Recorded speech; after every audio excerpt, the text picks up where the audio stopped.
Good morning students. நம்ம last class ஹிஸ்ட்ரியில் third lesson Indus valley civilisation பார்த்தோம். அதில் எதையெல்லாம் பார்த்தோம் அப்படின்னா, உலகில் இருக்கக்கூடிய 4 தொன்மையான முக்கியமான நாகரிகங்கள் பார்த்தோம். அதாவது என்னென்ன சிவிலைசேஷன் பார்த்தோம் அப்படின்னா, மெசபடோமியன் சிவிலைசேஷன், அதுக்கப்புறம் ஈஜிப்டியன் சிவிலைசேஷன் பார்த்தோம், அதுக்கு பிறகு சைனீஸ் சிவிலைசேஷன் பார்த்தோம், அதுக்கு பிறகு இண்டஸ் வேலி சிவிலைசேஷன் பார்த்தோம். இந்த அனைத்து நாகரிகங்களும் பார்த்தோம் அப்படின்னா நதிக்கரையின் நாகரிகங்கள் அப்படின்னு சொல்கிறாங்க. ஏன்னா ஒவ்வொரு நாகரிகமும் பார்த்தோம் அப்படின்னா நதிக்கரையின் ஓரத்தில் தான் தோன்றியது. இப்போ ஈஜிப்டியன் சிவிலைசேஷன் பார்த்தோம்னா ரிவர் நைல் ரிவர் சொல்லலாம். அதுக்கப்புறம் மெசபடோமியன் சிவிலைசேஷனுக்கு யூப்ரட்டிஸ் டைக்ரீஸ் அப்படிங்கிற 2 ரிவர்களுக்கு இடைப்பட்ட பகுதி தான் மெசபடோமியா. அங்கே தோன்றிய நாகரிகம் தான் மெசபடோமியன் சிவிலைசேஷன். அதுக்கப்புறம் சைனீஸ் சிவிலைசேஷன் அப்படின்னு சொல்லி பார்த்தோம்னா ஹவாங்கோ அண்டு யாங்ஸி ரிவர் அந்த ஆற்றங்கரையிலே தோன்றியது தான் சைனீஸ் சிவிலைசேஷன். அதுக்கப்புறம் இண்டஸ் அப்படிங்கிற ஆற்றினுடைய ஓரத்தில் தோன்றியது தான் இண்டஸ் வேலி சிவிலைசேஷன் அப்படின்னு சொல்லிட்டு 4 தொன்மையான நாகரிகங்கள் உலகில் இருந்தது அப்படின்னு சொல்லிட்டு லாஸ்ட் கிளாஸில் பார்த்தோம். அதுக்கப்புறம் ஹரப்பா பற்றி பார்த்தோம். ஹரப்பா ஒரு நகர நாகரிகம் அப்படின்னு சொல்லிட்டு பார்த்தோம். இப்போ நம்ம பார்க்க போகிறது என்ன அப்படின்னா, unique features of Harappan civilisation. Harappa நாகரிகத்தினுடைய தனித்தன்மை பற்றி பார்க்கலாம். Town planning is a unique features of the Indus civilization. The Harappan city had 2 planned areas. அதாவது ஹரப்பா எப்படி பிரிக்கப்பட்டுச்சு, அவங்களுடைய நகரம் எப்படி பிரிக்கப்பட்டுச்சு அப்படின்னா 2 பகுதிகளாக பிரிக்கப்பட்டிருந்தாங்க. திட்டமிடப்பட்ட 2 பகுதிகளாக பிரிச்சிருந்தாங்க. 2 பிளான்டு ஏரியாஸ் எதுன்னு பார்த்தோம்னா, அப்பர் டவுன், இன்னொன்று லோவர் டவுன். அப்பர் டவுன் அப்படிங்கிறது மேல் நகர அமைப்பு, லோவர் டவுன் அப்படிங்கிறது கீழ் நகர அமைப்புன்னு 2 பகுதியாக பிரிச்சுருந்தாங்க. இப்போ மேல் நகர அமைப்பில் என்னென்ன இருக்குது, அப்பர் டவுனில் என்னென்ன இருந்தது அப்படின்னா, the part of the city to the west was higher and it was called citadel. அதாவது வெஸ்ட் பக்கம், அதாவது மேற்கு பகுதி சற்று உயரமாக இருந்துச்சு. நகரத்தினுடைய மேற்கு பகுதி உயரமாக இருந்துச்சு. அதை தான் என்னன்னு சொன்னாங்க அப்படின்னா கோட்டை அப்படின்னு சொல்லிட்டு சொன்னாங்க. It was used by the administrators. இங்கே யார் இருந்தாங்க அப்படின்னா நகரத்தை நிர்வாகக்கூடிய நிர்வாகிகள் இதை இந்த ஏரியாவை பயன்படுத்திக்கிட்டாங்க. Great bath and granaries are located. அது அங்கே பெருங்குளமும் தானிய களஞ்சியமும் இருந்துச்சு அப்பர் டவுனில். அடுத்து லோவர் டவுனில் என்னென்ன இருந்துச்சு அப்படின்னா, the part of the city to the east was lower but larger. அதாவது கிழக்கு பகுதி தாழ்ந்த நிலப்பகுதியாக இருந்துச்சு. அது பறந்து அதிக பரப்பு கொண்டதாக காணப்பட்டுச்சு. அங்கே யார் வசித்தாங்க அப்படின்னா, it was inhabited by common people. அதாவது பொதுமக்கள் வசிக்கக்கூடிய இடமாக இருந்தது. மேல் நகர அமைப்பில் நகர நிர்வாகிகள் வசிக்கக்கூடிய அமைப்பாக இருந்தது. அந்த கோட்டை அப்படின்னு சொல்லிட்டு அழைச்சாங்க. கீழ் நகர அமைப்பை என்னன்னு சொன்னாங்கன்னா, அது பறந்து விரிந்து காணப்பட்டது, தாழ்ந்து இருந்துச்சு, லோவர் பார்ட்டாக இருந்துச்சு. அது மட்டும் இல்லாமல் அங்கே யார் வசித்தாங்க அப்படின்னா காமன் பீப்புள் வசித்தாங்க. பொதுமக்கள் அங்கே வசிச்சுட்டு இருந்தாங்க. அடுத்தது மெஹர்ஹர் த ப்ரிகர்சர் டு இண்டஸ் சிவிலைசேஷன். அதாவது மெஹர்ஹர் அப்படிங்கிறது சிந்துவெளி நாகரிகத்தின் முன்னோடி அப்படின்னு சொல்கிறாங்க. மெஹர்ஹர் is a Neolithic site. It is located near the Bolan Basin of Balochistan in Pakistan. பாகிஸ்தானில் பலுச்சிஸ்தானம் அப்படிங்கிற இடத்துல போலன் அப்படிங்கிற ஆறு இருக்கு இல்லையா, அந்த ஆற்று பள்ளத்தாக்கில் அமைஞ்சிருக்கக்கூடிய ஒரு இடம் தான் எது அப்படின்னா இந்த மெஹர்ஹர் அப்படிங்கிற இடம். It is one of the earliest sites known. It shows evidence of farming and herding done by man in very early times. அதாவது இதனுடைய தொடக்கம், இங்கே தொடக்க மனிதர்கள் வாழ்ந்ததாக இந்த இடத்த கருதுகிறாங்க. இங்கே இருக்கக்கூடிய மக்கள் வேளாண்மையிலையும் கால்நடை வளர்க்கறதுலையும் தங்களை ஈடுபடுத்திக்கிட்டாங்க அப்படின்னு சொல்லிட்டு அதுக்கான சான்றுகள் கிடைச்சிருக்கு. Archaeological evidence suggest that Neolithic culture existed in Mehrgarh as early as 7000 BCE.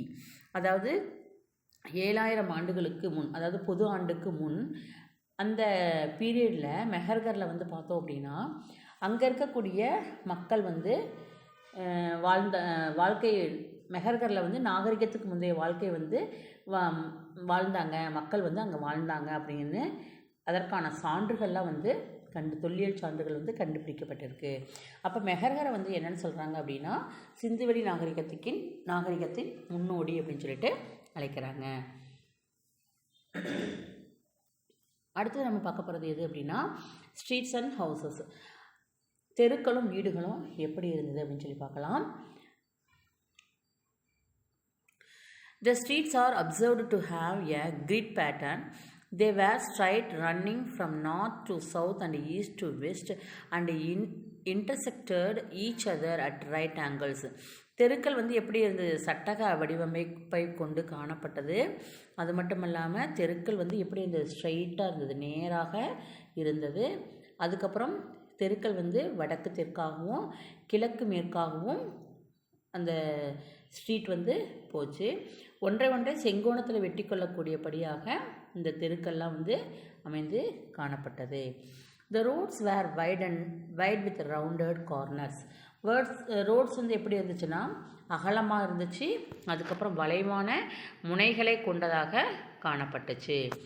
அடுத்தது houses were built on both sides of the street. இந்த ரெண்டு சைடும், இந்த ஸ்ட்ரீட்டோட ரெண்டு சைட்லேயும் வந்து பார்த்தோம் அப்படின்னா ஓரங்களில் வந்து வீடுகள் வந்து சீராக அமைத்து கட்டியிருந்தாங்க. The houses were either 1 or 2 stories. அதாவது வீடுகள் வந்து பார்த்தோம்னா 1 அல்லது 2 மாடிகளை கொண்ட வீடுகளாக கட்டப்பட்டிருந்தாங்க. Most of the houses had many rooms, a courtyard and a well. Each house had toilets and bathrooms. அது மட்டும் இல்லாமல் பெரும்பாலான வீடுகள் வந்து பார்த்தோம் அப்படின்னா நிறைய ரூம்ஸ் வச்சு கட்டியிருந்தாங்க. அதில் வந்து கோர்ட்யார்டு அண்டு வெல் இருந்துச்சு, அதாவது ஒரு முற்றம், அதுக்கப்புறம் ஒரு கிணறு ஒவ்வொரு வீட்லேயும் இருந்தது. அது மட்டும் இல்லாமல் ஒவ்வொரு வீட்லேயும் வந்து கழிவறையும் குளிக்கக்கூடிய அறையும் இருந்தது. The houses were built using backed bricks and mortar. Sun-dried bricks were also used. Most of the bricks were of uniform size. Roofs were flat. வீடுகள் வந்து பார்த்தோம் அப்படின்னா சுட்ட செங்கற்களால் சுண்ணாம்பு கலவை கலந்து கட்டப்பட்டு இருந்துச்சு. சூரிய வெப்பத்தில் வந்து உலர வைக்கப்பட்ட செங்கலும் வந்து இப்போ வெயிலில் வந்து சூடு பண்ணி அந்த வெயிலில் வந்து காஞ்சி போன செங்கல் இருக்கு இல்லையா, அந்த செங்கலையும் வந்து பயன்படுத்தினாங்க. அது மட்டும் இல்லாமல் செங்கற்களை வந்து சரியான ஒரு அளவுடையதான செங்கற்களை வந்து பயன்படுத்தினாங்க. கூரைகள்லாம் எப்படி இருந்துச்சு அப்படின்னா ஃப்ளாட்டாக இருந்துச்சு. There is no conclusive evidence of the presence of palaces or place of worship. அது மட்டும் இல்லாமல் அரண்மனைகளோ வழிகாட்டு தலங்களோ இருந்ததுக்கான ஆதாரங்கள் வந்து எதுவும் இல்லை. அப்போ கோவில்களும் கிடையாது, பெரிய பெரிய பேலஸஸும் இல்லாமல் இருந்துச்சு. அதற்கான ஆதாரங்கள் எதுவுமே கிடைக்கல. Why burnt bricks are used in construction? ஏன் வந்து burnt bricks வந்து யூஸ் பண்ணாங்க கட்டடங்கள் கட்டுவதற்கு?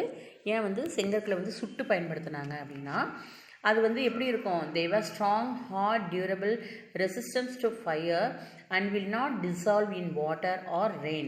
அது வந்து எப்படி இருக்கும்? இப்போ பச்சை மண்ணை வந்து நம்ம தண்ணி பட்டுச்சு அப்படின்னா என்ன ஆகும்? அந்த மண் வந்து கரைஞ்சி போயிடும். அதனால் என்ன பண்ணாங்க? அதை வந்து ஸ்ட்ராங்காக இருக்கணும் அப்படிங்கிறதுக்காகவும் ஹார்டாக இருக்கணும் அப்படிங்கிறதுக்காகவும் ரொம்ப நாளைக்கு அது நிலைத்து நிற்கணும் அப்படிங்கிறதுக்காக என்ன பண்ணாங்க? அதை வந்து சுட்டு பயன்படுத்தினாங்க. அப்போ சுட்டு பயன்படுத்தும் பொழுது அது வந்து என்னாகாது? நீரில் வந்து கரையாது. அப்போ வீடு கட்டும் பொழுது என்னாகாது? வீட்டுக்கு வந்து எந்த டேமேஜும் ஏற்படாது. அதனால தான் வந்து செங்கற்களை வந்து என்ன பண்ணாங்க? சுட்டு அதை வந்து பயன்படுத்தினாங்க.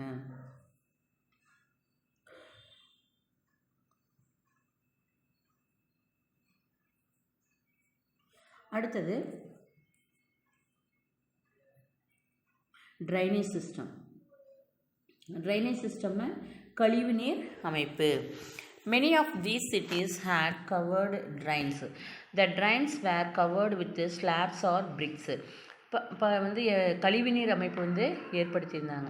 எல்லா நகரங்கள்லேயும் வந்து பார்த்தோம் அப்படின்னா மூடப்பட்ட கழிவுநீர் கால்வாய் வந்து அமைச்சிருந்தாங்க.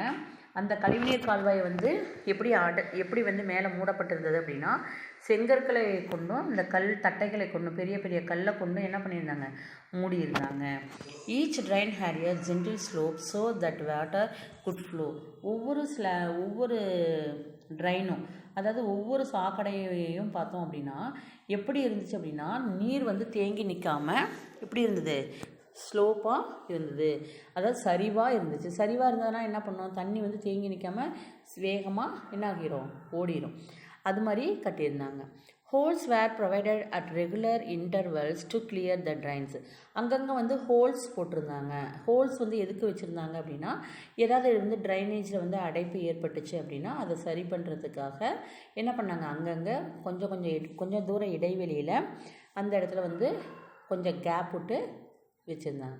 அப்போ தான் வந்து என்ன பண்ணும், ஏதாவது அடைப்பு ஏற்பட்டுச்சு அப்படின்னா அதை வந்து சரி செய்ய முடியும். அதுக்கு அடுத்தது என்ன பண்ணியிருந்தாங்க, house drains passed below many lanes before finally emptying into the main drains. அதாவது வீட்டிலிருந்து அந்த கழிவுநீர் வந்து பல தெருக்களினுடைய கீழ் அமைக்கப்பட்ட இந்த குழாய்கள் மூலமாக என்ன பண்ணியிருந்தாங்க, கனெக்ட் பண்ணியிருந்தாங்க. அப்போ வீடுகள்லேருந்து கழிவுநீர் வந்து அந்த மெயினான ட்ரெயின்ஸ்க்கு போயிடும். அப்போ மெயினான ட்ரெயின்ஸ் வந்து எங்கே போயிடும், ஊருக்கு தொலைவில் வந்து அந்த ட்ரெயின்ஸ் போய் விடுற மாதிரி அமைக்கப்பட்டு கட்டப்பட்டு இருந்துச்சு. Every house had its own soak pit which collected all the sediments and allowed only the water to flow into the street drain. ஒவ்வொரு வீட்லேயும் வந்து பார்த்தோம் அப்படின்னா கழிவுகளை தேக்குவதற்காக குழிகள், அதாவது குப்பை தொட்டி வந்து என்ன பண்ணியிருப்பாங்க, இப்போ நம்ம கிராமத்திலலாம் வந்து பார்த்தோம் அப்படின்னா அவங்க வீட்டுக்கு அருகிலேயே வந்து ஒரு பெரிய இடத்த வந்து கொஞ்சம் பள்ளமாக தோண்டி வச்சுருப்பாங்க. அதில் வந்து இப்போ ஆடு மாடெல்லாம் வளர்த்துவாங்க இல்லையா, அப்போ அதனுடைய சாணம்லாம் இருக்கு இல்லையா, அது அப்புறம் வீடு கூட்டக்கூடிய குப்பை, இது மாதிரி இருக்கக்கூடிய குப்பையெல்லாம் என்ன பண்ணுவாங்க, அந்த குழியில் போய் போட்டு வைப்பாங்க. போட்டு வச்சு அதை என்ன பண்ணுவாங்க, கொஞ்ச நாள் கழித்து பார்த்தோம் அப்படின்னா அது வந்து எருவாக மாறிடும். எருவாக மாறினோம்னா அதை எடுத்து என்ன பண்ணுவாங்க, விளைநிலங்களுக்கு போட்டு அதிலேருந்து பயிர் உற்பத்தி செய்வாங்க. அதுக்கு வந்து நல்ல உரமாக வந்து அந்த கழிவுகள் வந்து திடக்கழிவுகள் வந்து பயன்படுது. அதனால் இவங்களும் என்ன பண்ணாங்க அப்படின்னா அந்த திடக்கழிவுகளை வந்து தேக்குவதற்காக ஒரு குழி இருந்துச்சு. அந்த குழியில் வந்து திடக்கழிவுகளை போட்டுட்டு வெறும் கழிவு நீரை மட்டும் அவங்க வந்து வெளியில் அந்த ட்ரைனேஜில் வந்து விட்டாங்க. அடுத்தது நம்ம பார்க்க போகிறது என்ன அப்படின்னா த கிரேட் பாத். கிரேட் பாத் அப்படிங்கிறது என்னென்னா பெருங்குளம். The Great Bath was a large rectangular tank in a courtyard. It may be the earliest example of a waterproof structure. அதாவது பழமையான நீர் கசியாத கட்டுமானத்துக்கு ஒரு சிறந்த சான்று அப்படின்னு சொல்லி பார்த்தோம் அப்படின்னா இந்த கிரேட் பாத்தை வந்து நம்ம குறிப்பிடலாம். இந்த கிரேட் பாத் வந்து எப்படி இருக்குன்னா நல்லா அகலமாக ஒரு செவ்வக வடிவத்தில் இருந்த ஒரு நீர்த்தேக்கம் தான் எது அப்படின்னா இந்த கிரேட் பாத் அப்படின்னு சொல்லிட்டு குறிப்பிடுறாங்க. The bath was lined with bricks coated with plaster and made watertight using layers of natural bitumen. அதாவது இந்த குளத்தில் இருக்கக்கூடிய சுவர்கள்லாம் வந்து பார்த்தோம் அப்படின்னா செங்கற்களால் கட்டப்பட்டு நீர் கசியாமல், இப்போ செங்கற்களால் கட்டப்பட்டாலும் என்னாகும், நீர் வந்து கசியும் இல்லையா, அப்படி அந்த நீர் கசியாமல் இருக்கிறதுக்கு என்ன பண்ணாங்க அப்படின்னா அந்த சுவர்லையும் தளத்திலும் பல அடுக்குகள்லையும் வந்து இயற்கையான ஒரு பொருளை கொண்டு என்ன பண்ணியிருந்தாங்க, அந்த நீர் கசியாமல் இருக்கிறதுக்காக ஒரு இயற்கை தாரை வந்து அதில் பூசியிருந்தாங்க. There were steps on the north and south leading into the tank. There were rooms on 3 sides. வலப்புறத்துலேயும் தென்புறத்துலேயும் இருந்து குளத்துக்கு செல்வதற்கு படிக்கட்டுகள் இருந்துச்சு. அது மட்டும் இல்லாமல் குளத்தினுடைய 3 புறமும் வந்து பார்த்தோம் அப்படின்னா அறைகள் இருந்துச்சு. அதாவது குளத்தில் வந்து குளிச்சுட்டு என்ன பண்ணுவாங்க, துணிகள் மாற்றுவதற்காக அந்த அறைகள் வந்து கட்டப்பட்டு இருந்தது. குளத்தை சுற்றிலும் 3 சைடும் கட்டப்பட்டு இருந்துச்சு. Water was drawn from the well located in the courtyard and drained out after use. குளத்துக்கு வந்து பார்த்தோம் அப்படின்னா புதுசாக தண்ணி வந்து குளத்துக்கு விடுவாங்க இல்லையா, அந்த குளத்தில் விடுறதுக்கு பக்கத்தில் கிணற்றுல இருந்து அந்த நீரை வந்து இறைத்து குளத்துக்குள்ளே விடுவாங்க. அதுக்கப்புறம் நம்ம யூஸ் பண்ண தண்ணி வந்து அழுக்காயிருச்சு அப்படின்னா என்ன பண்ணுவாங்க, அந்த வந்து நீரை வந்து வெளியேற்றுவதற்காகவும் ஒரு ட்ரைனேஜ் வந்து கட்டியிருந்தாங்க. அப்போ குளத்துக்கு வந்து புதுசாக தண்ணி விடுறதுக்கு பக்கத்தில் கிணற்றுலேருந்து அந்த நீரை வந்து இறைக்கப்பட்டு குளத்தில் வந்து விடுவாங்க. அதுக்கப்புறம் அந்த வாட்டரை வந்து நம்ம யூஸ் பண்ணிட்டோம் அப்படின்னா அந்த டர்ட்டி வாட்டரை வந்து வெளியேற்றுவதற்காகவும் ட்ரைனேஜ் வந்து கட்டியிருந்தாங்க. இதுதான் இந்த பெருங்குளத்தினுடைய சிறப்பு. அதுக்கு அடுத்தது என்ன இருக்குது அப்படின்னா இந்த கிரேட் கிரானரி இருக்குது. கிரானரி அப்படின்னா என்ன? தானிய களஞ்சியம். இப்போ நாம்ளாம் என்ன பண்ணுவோம், வீடுகளில் வந்து தானியங்கள், இப்போ காட்டில் வந்து பயிர் செய்கிறோம், பயிர் செஞ்ச பயிர்கள்லாம் என்ன பண்ணுவோம், நம்ம வந்து ஒரு பெரிய பானையில் வந்து சுத்தமாக வேப்பிலை, பூச்சியெல்லாம் அரிக்காமல் இருக்கிறதுக்காக வேப்பிலை என்னென்னமோ அதெல்லாம் போட்டு என்ன பண்ணுவாங்க, பாதுகாப்பாக வச்சுருப்போம் இல்லையா? அது மாதிரி எதுக்கு வச்சுருப்போம் அதை, நம்ம வந்து அந்த இயர் ஃபுல்லாக அடுத்த அடுத்தது பயிர் செய்து அதை அது வந்து பயன்பாட்டுக்கு வர வரைக்கும் நாம் இந்த பொருளை வந்து என்ன பண்ணுவோம், பயன்படுத்திக்குவோம் இல்லையா? அதுக்காக வீட்டிலலாம் என்ன பண்ணுவாங்க, ஸ்டோர் பண்ணி வைப்பாங்க இல்லையா? அது மாதிரி இவங்க வந்து தானியங்களையெல்லாம் என்ன பண்ணி வச்சாங்கன்னா ஸ்டோர் பண்ணி வச்சாங்க. அதுக்கு தான் வந்து கிரானரி அப்படின்னு பேர், தானிய களஞ்சியம் அப்படின்னு பேர். அது எப்படி கட்டியிருந்தாங்க அப்படின்னா, the granary was a massive building with a solid brick foundation. அது வந்து எப்படி கட்டியிருந்தாங்க அப்படின்னா, சாலிட் பிரிக் ஃபவுண்டேஷன், அதாவது செங்கற்களால் அடித்தளமிட்டு பெரிய உறுதியான கட்டட அமைப்பாக இது வந்து கட்டியிருந்தாங்க. தானிய களஞ்சியம் வந்து செங்கலால் அடித்தளமிடப்பட்டு, அதாவது பேஸ்மெண்டம் போட்டு அதுக்கப்புறம் ஒரு பெரிய பில்டிங்காக வந்து அதை கட்டியிருந்தாங்க. Granaries were used to store food grains. அங்கே வந்து எதை வந்து ஸ்டோர் பண்ணி வச்சாங்க அப்படின்னா, இப்போ தானியங்கள்லாம் விளைவிப்பாங்க இல்லையா, அந்த தானியங்கள்லாம் விளைவிக்கிறதுக்காக இந்த கிரானரியை வந்து யூஸ் பண்ணிக்கிட்டாங்க. The remain of wheat, barley, millet, sesame and pulses have been found there. இதை வந்து எப்படி வந்து நம்ம இது தானிய களஞ்சியம்னு கண்டுபிடிச்சாங்க அப்படின்னா, அந்த தலை வெடிப்புகளில் வந்து பார்த்தோம் அப்படின்னா கோதுமை, பார்லி, அதுக்கப்புறம் திணை வகைகள், எள், பருப்பு வகைகள், இதனுடைய மிச்சங்கள்லாம் வந்து அதில் சிதறி அதில் வந்து கண்டுபிடிச்சிருக்காங்க. ஆர்கியாலஜிஸ்ட் வந்து கண்டுபிடிச்சதுனால அவங்க வந்து இது மாதிரி தானியங்கள்லாம் வந்து இந்த கிரானரியில் வந்து சேவ் பண்ணி வச்சாங்க அப்படிங்கிறத பற்றி நாம் தெரிஞ்சுக்கிறோம். A granary with walls made of mud bricks which are still in a good condition has been discovered in ராக்கிஹரி. அதாவது ராகிஹரியில் வந்து கண்டுபிடிக்கப்பட்டு இருக்கக்கூடிய அந்த ஹரியானா மாநிலத்தில் இருக்கக்கூடிய ராகிஹரி அப்படிங்கிற இடத்துல வந்து கண்டுபிடிச்சிருக்காங்க. என்ன கண்டுபிடிச்சிருக்காங்க அப்படின்னா, செங்கலால் கட்டப்பட்ட ஒரு சுவர்களை கொண்ட தானிய களஞ்சியம் வந்து இந்த ஹரியானா மாநிலத்தில் இருக்கக்கூடிய ராகிஹரி அப்படிங்கிற இடத்துல கண்டுபிடிச்சிருக்காங்க. இது வந்து எந்த காலத்தை சேர்ந்தது அப்படின்னா, ஹரப்பா காலத்தை வந்து சேர்ந்தது அப்படின்னு சொல்லிட்டு கண்டுபிடிச்சிருக்காங்க. அடுத்தது அசம்பிளி ஹால். இது இன்னைக்கு கிளாஸ் வந்து இந்த கிளாஸ் வந்து இதோட முடிஞ்சது. நெக்ஸ்ட் கிளாஸில் நம்ம எதை பற்றி பார்க்க போகிறோம் அப்படின்னா, assembly hall and trade and transports பற்றி பார்க்கலாம். Thank you students.